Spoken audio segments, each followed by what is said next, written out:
네. 목요일입니다. 마감 앞두고 있는 상황 속에서 시장 관련해서 여러 가지 재료들이 많이 쏟아지고 있습니다. 이분과 함께 정리 제대로 해보죠. IBK 투자증권 분당 WM센터 함정남 차장 모시겠습니다. 차장님 어서 오세요. 안녕하세요. 네, 오랜만에 뵙는 기분입니다. 네. 시장이 다시 3,200선 위로 올려놓네요. 그래서 가려나 보다, 가고 싶은가 보다 좀 힘을 느끼고 있는데요. 일단은 트럼프 으르렁 또한 없는 게 아닌 상황이어서요. 이 부분 쪽 정리를 해보겠습니다. 그 가운데 삼성 파운드리 얘기가 최근 들어서 테슬라에 이어서 애플까지 붙으니까 좀 많이 회자가 되고 있습니다. 자, 일단은 전체 배경을 보면 미국 시장이 꺾일만 하면 올라오고 가는가 싶으면 또 조금 주춤하고 이러한 혼조세 속에서 다시 빅테크 기업들이 또 나스닥이 좀 힘을 내고자 하는 모습입니다. 그 기저 베이스에는 그래도 금리 인하를 한다라는데 시장의 무게 비중을 가져가려고 하는 것이고요.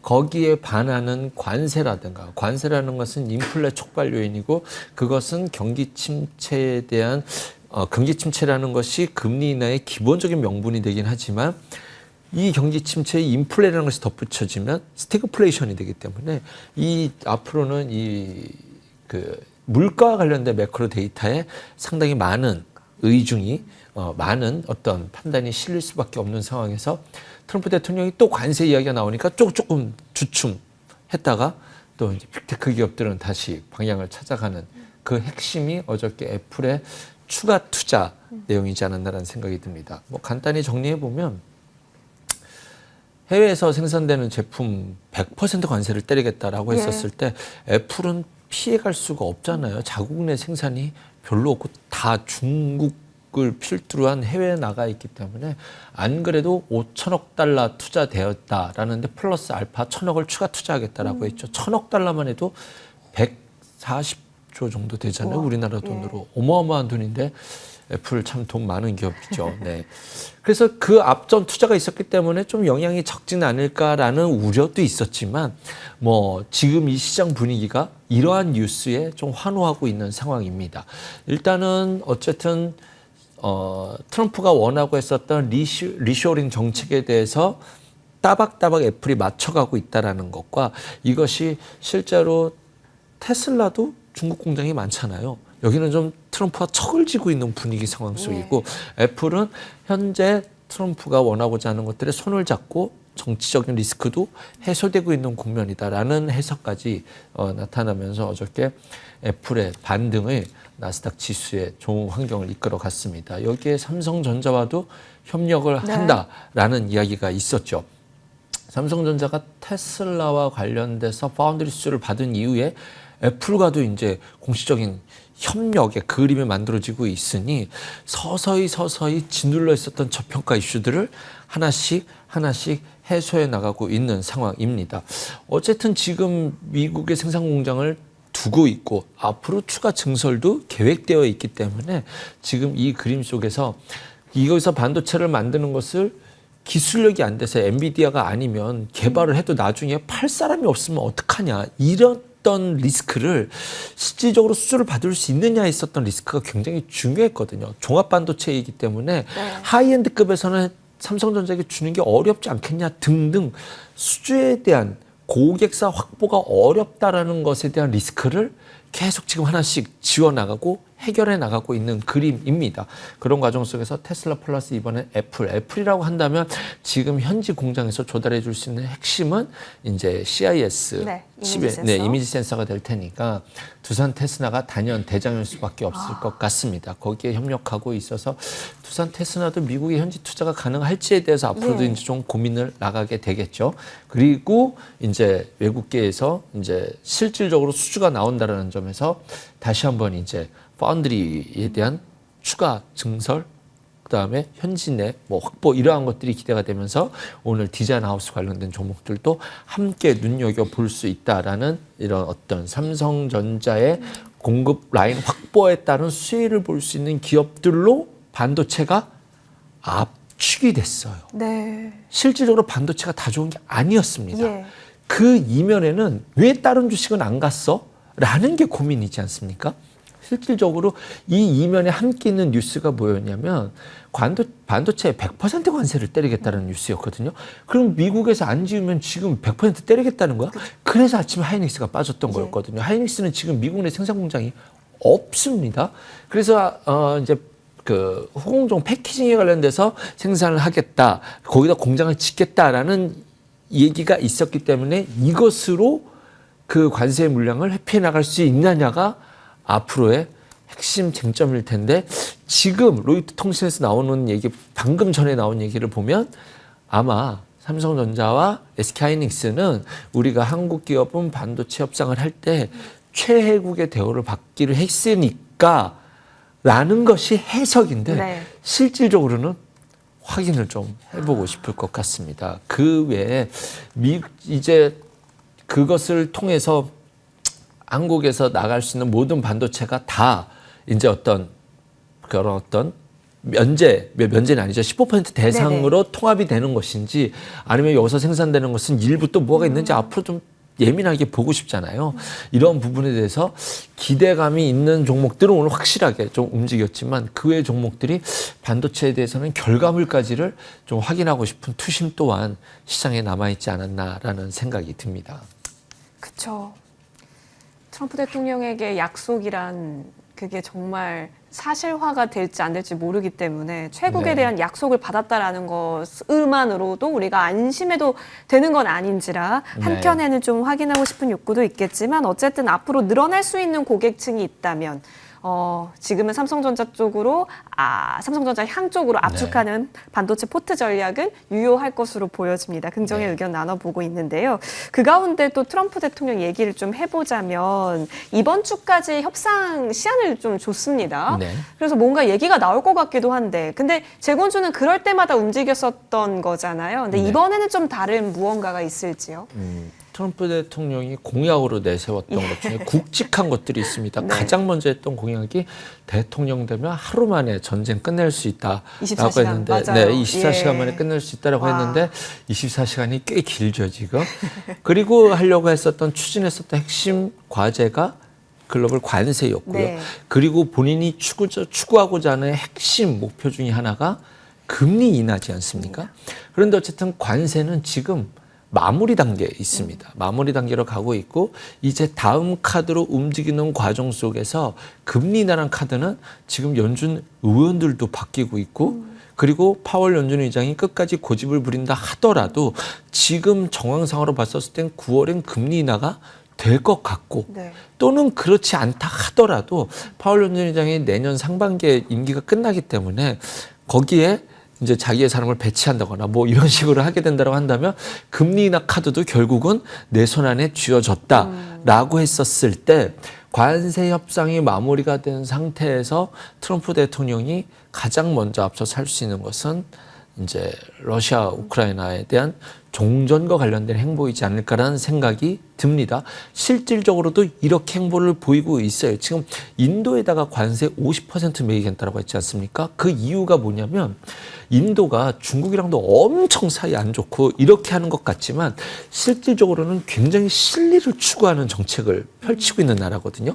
그래서 러시아산 석유를 많이 사니까 너네 그거 수입하지 마라고 압박을 하는 거예요. 근데 인도도 자존심이 굉장히 세기 때문에 네. 이것에 대해서 어떻게 카드로 받아질지는 모르겠습니다만, 그 카드를 어떻게 봐서 알았어 우리 안 살게 이렇게 나아질지는 모르겠습니다만, 어쨌든 트럼프 대통령의 행보가 여기에 집중하고 있다는 그림이 나오고 있어요. 그 앞전에 뭐라고 얘기했었냐면, 만약에 우리의 협상 카드를 받아들이면서 종전의 협상 테이블로 나온다고 한다면 너희들이 묶여 있었던 그 규제도, 경제 규제도 해제해 주겠다라는 말도 앞선에 있었고, 지금 이제 오늘 새벽에는 이제 유럽 정상들과 통화를 하면서 다음 주에 푸틴 대통령과 회담 가능성을 예. 언급을 했고요. 젤렌스키 대통령을 포함한 3자 회담도 추진할 수 있다라고 얘기가 나오고 있습니다. 실질적으로 이것을 푸틴 대통령이 미국이 압박을 해서 우리가 협상 테이블로 나간다라고 하면 자국 내 입지도 조금 힘들 수도 있잖아요. 그런데 다자간 대화를 통한다라는 그림을 만들면 푸틴 입장에서도 안 받을 이유는 네. 없다라는 생각도 듭니다. 그런 정황적 상황을 봤었을 때 어쨌든 협상이 되냐 안 되냐 여기에 초점을 맞추기보다는 트럼프 대통령의 앞으로 정치적 행보가 여기에 집중될 가능성이 굉장히 높은 상황이다라고 저는 개인적으로 판단이 들어서 이것과 관련돼서 재건주들도 이제는 좀 쉴 만큼 좀 쉬었다라는 생각이 들거든요. 오래 쉬었기 때문에 가격적으로도 큰 부담은 없다라는 생각 속에서 앞으로 트럼프 대통령의 방향이 관세가 일단락된 다음에 금리도 9월 달에 금리 인하 확률이 90% 가까이 쭉 올라왔으니 이제는 정치적 행보에서 재건과 관련된 쪽으로 좀 포커스를 맞출 가능성이 있다. 그 와중에 지금 화면에 나가네요. TIM이라는 종목이 얼마 전에 실적이 잘 나왔어요. 그래서 실적도 좋다라고 하니 이제 조금 더 눈여겨볼 수 있겠다는 생각이 들고요. 재건주라고 한다면 뭐 여러분들 다 아시겠지만 일단 건설기계 업종도 지금 현대건설기계와 현대 이제 인프라코어가 같이 조금 최근에 주가 탄력이 좀 좋은 모습이고요. 재건과 관련돼서는 오늘 아침에 이 뉴스에 SY스틸텍이 어쩍 떠서 움직였었죠. 대동기어랑 전진 건설 로봇까지 함께 보시면 좋겠다라고 말씀드리면서 조금 더 이어가도 될까요? 네. 조금 확산해서 말씀드리면 대북주도 좀 대북. 남북 경협도 실질적으로 많은 분들이 그거 코리아 패싱이야.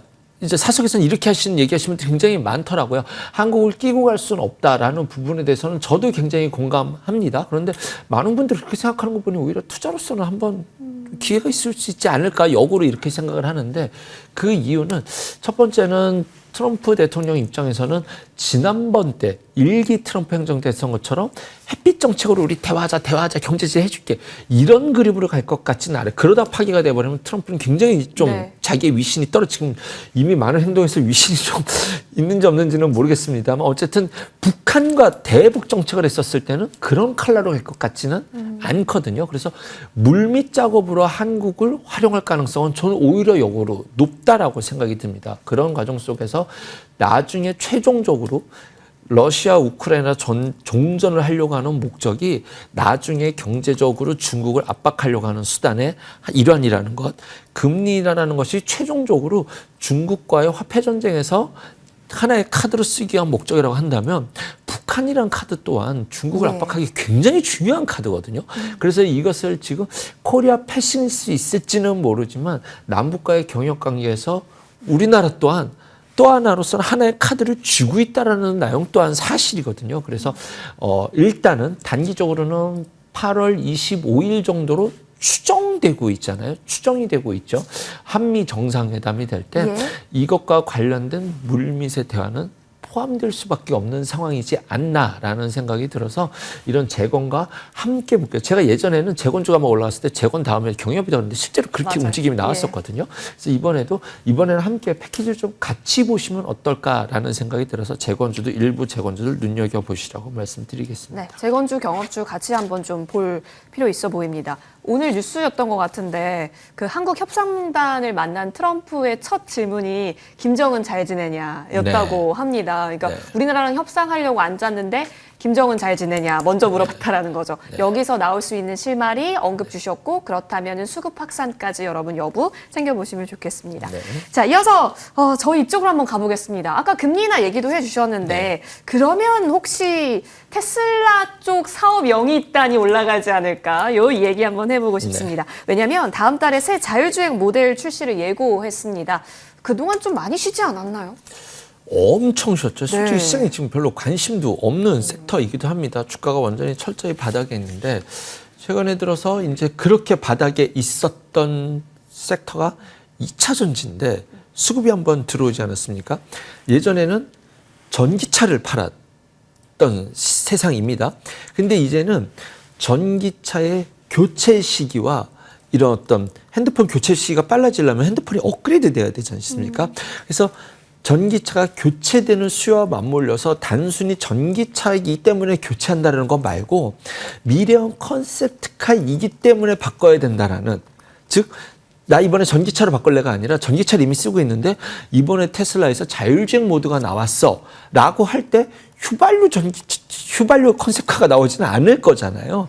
거기에 교체 수요가 나온다는 전제로 봤었을 때 이제부터는 좀 자율주행도 이 바닥에서 깔린 데서 조금 조금 고개를 좀 살짝 예. 들고는 있는데 거기에 관련된 트리거까지는 어떻게 될지 모르겠어요. 아직은 좀 눈여겨봐야 돼요. 어쨌든 업그레이드된 풀 셀프 드라이빙 모델을 이르면 내달 말에 출시하겠다라고 이야기가 됐습니다. 근데 테슬라 입장에서는 저는 이게 굉장히 중요한 사안이라고 봐요. 지금 미국 내에서 점유율을 넓혀가고 있는데 조금 약간 정치적으로 트럼프 대통령이 삐그덕거리고 있을 때 이런 과정 속에서 실제로 중국의 전기차라든가 또 자국 내에서의 자율주행 시스템이 굉장히 빠르게 치고 나가고 있거든요.